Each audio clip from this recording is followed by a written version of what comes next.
What's going on, guys?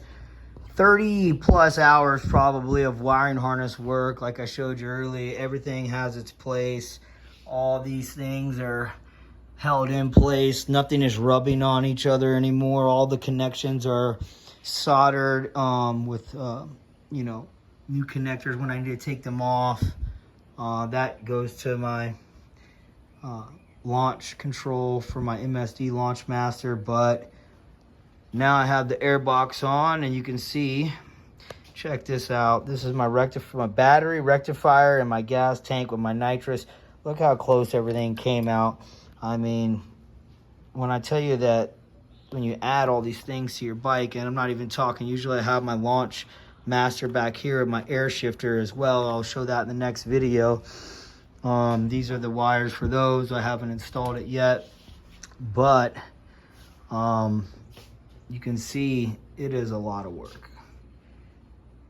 But it feels good to know that everything is in its place.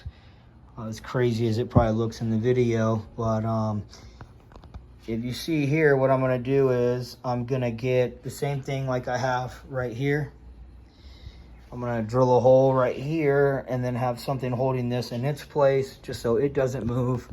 And then especially on this side, because you got a rubber hose for a fuel line and it's just kind of sitting here. I don't want it just sitting there, so I'm gonna get it to where it sits perfectly like that, no rubbing on it.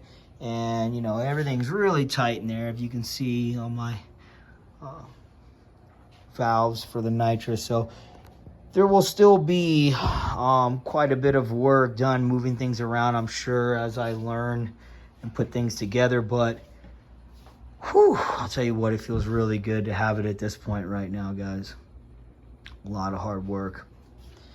And a lot of things that people just look at the bike and not even notice. But to me, you know, I see a lot of hard work and a lot of time and money that I've put into this bike to try to make it right and easier to work on. That's the main reason why I put this back here and all my other fuse boxes back here and all the wires that were previously going to my headlights that I no longer have, and turn signals, and all the other wires in the harness that I didn't need. I removed them from the harness, and I went ahead and put, you know, a nice loom everywhere throughout the whole bike.